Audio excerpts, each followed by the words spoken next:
Greetings, I am Nero. This time in game summary we are talking about Warcraft, Orcs and Humans, a real-time strategy game for the Microsoft Disk operating systems and classic Mac operating systems. Released in North America in 1994 and in Europe in 1995, it was developed by Blizzard Entertainment. This game is set in a sword and magic fantasy setting, in which savage orcs of unknown origin invade the kingdom of Azeroth, and noble humans must fight to repel them. The setting is first represented in a voice-acted intro video, while missions are given a voice-acted briefing screen. You also get a glorified description of your victory at the end of each campaign. There's no major story here, but the medieval fantasy setting was unusual for the RTS genre at the time, and fans of the Warcraft series will probably recognize a lot of names mentioned in this game. It gives a rough beginning for a saga that grew into multiple video games, novels, comic books and even a movie. You can play a campaign as either orcs or humans. Both factions are nigh identical, but they have some differences which I'll cover later. You may save after completing each mission. There are 12 missions for both factions. As in most RTS games, you have to gather resources. In Warcraft, these resources are gold and wood. Wood is needed for structures and some units, and gold is needed for pretty much everything. You need a specific unit, peon for orcs or peasant for humans, to gather these resources from gold mines and trees. Gold mines are limited and it's generally ideal to find another one before your current one runs out, and also secure it so that there are no enemies nearby to attack your miners. Another semi-resource feature in Warcraft is food. Farms are buildings that dictate the amount of food you have, and you have to build more farms to have a higher food limit, as each living unit requires one food point. You also need to build other structures, barracks to train troops, and various other buildings to research upgrades for new skills for your units. There are also special buildings that can be built to train magic units. Basic control is pretty weird, you can only choose 4 units at a time. You also can't drag your mouse to choose them, but must hold shift and click between them. This is very clumsy at first, especially if you are coming from newer RTS games, but you get used to it soon and learn to choose a 4-unit group about as fast as an average player would drag their mouse over them.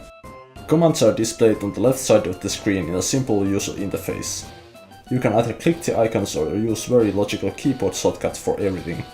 A to attack, M to move, B to build, or H to arrest and so forth. All the basic commands are easily executed with these hotkeys. This game also scrolls insanely fast when you try to move around with your mouse. You should learn to click your way around quickly, else you'll find yourself swept to another side of the map with a mere flick of the mouse. The AI is not very smart. Pathfinding can be a big hurdle for them. For example, your peasants or peons will sometimes have issues navigating around buildings or trees. They try to walk directly to their destination, and if they face an obstacle, they start moving around it. In one map, my peons would all try to move through one alcove between trees, but it was a dead end. When the first one to run into the dead end tries to go back, he runs into another peon and stops entirely. I had to send other peons to cut the trees down preemptively before mining from that gold mine. Else I would have had to hurt my peons constantly so that they actually gather gold instead of standing around. The AI aggro range also leaves a lot to be desired.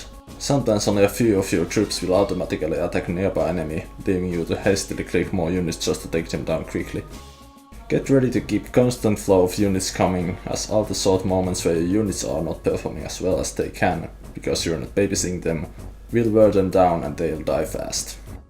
There's also some other minor issues, like peons and peasants are stopping working if one of them is attacked. They also often let the enemy chase them away from your base, and you will have to hurt them back so that your combat units can actually catch up on the enemy and take them out. After such assaults, you usually have to click through every single one of your workers to put them back to work.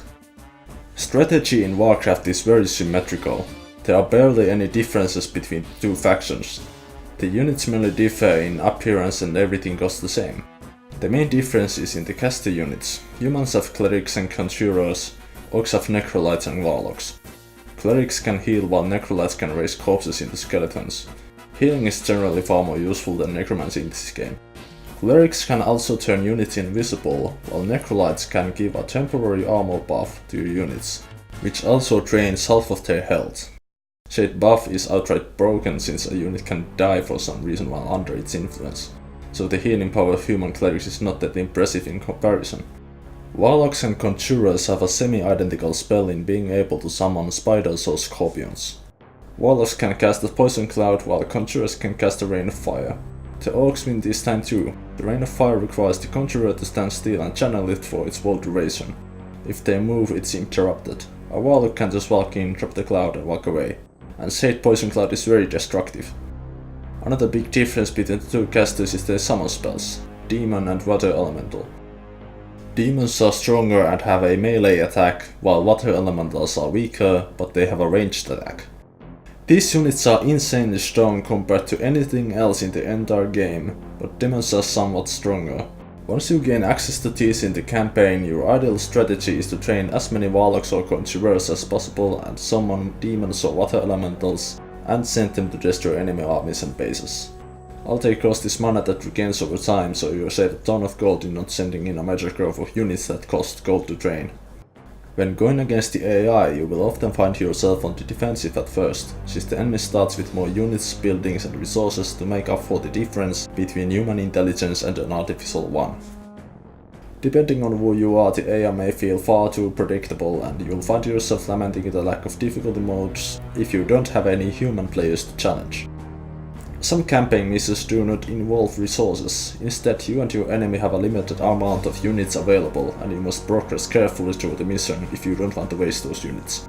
Except in one mission where you should just send your units forward as fast as possible. I didn't particularly enjoy these since I'm bad at keeping my units alive, and I hate not having a plan B, but they do bring a change to regular missions. There are also missions where you have to fight your own race's faction, or missions where you have to defend your base instead of destroying the enemy base. Warcraft Orcs and Humans is also cited as the first RTS to have non-campaign skirmish missions, or at least one of the first. You can set the faction for both yourself and the enemy, choose a preset map or a randomly generated one, and also set up army size. And off you go fight the AI in a match. But that's not all. You can also challenge other players through modem or local network connections. This made online play a standard for most RTS games to follow, making Warcraft 1 a very influential game in the genre. There's a wide variety of speed options to choose from, but the slowest options are probably far too slow for most people. I'm not very good at these games, but I put the speed right up to the second fastest option, so a far more experienced player will probably find the fastest option to be inadequate.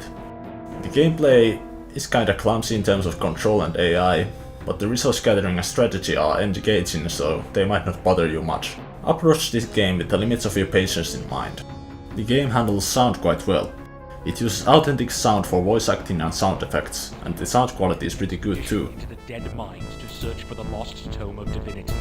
They were never heard from again. However, the Great Knight has recently appeared to the Abbot of Northshire in a vision, battered and pleading for assistance.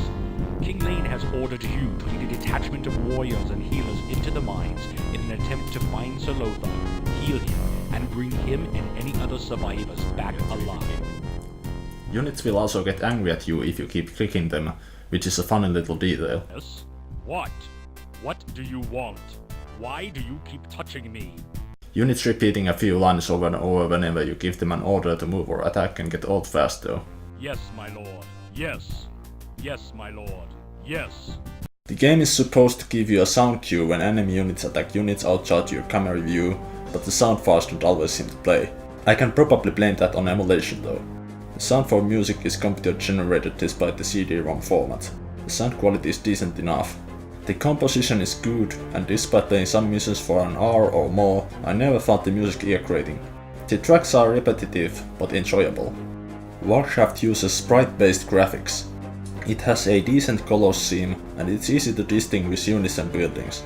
The designs are also cool, and I found myself excited to see how each new unit looks. Warcraft Orcs and Humans has its share of issues in AI and control, but it's a solid RTS. A lot of people might pass it due to being too symmetric in its playable factions, or simply because they are newer, shinier games in the genre and serious to play, but I still recommend it, whether you're up to play it for the sake of history or plain fun.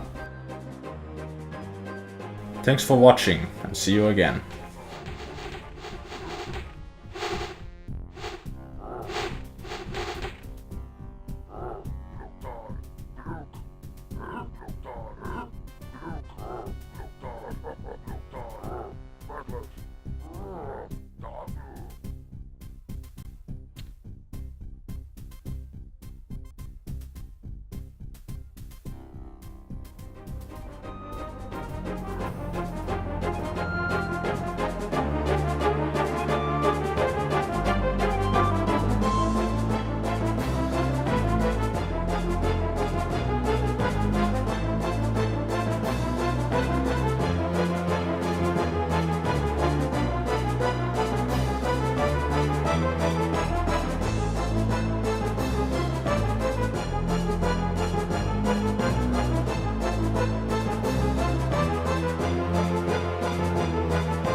my lord.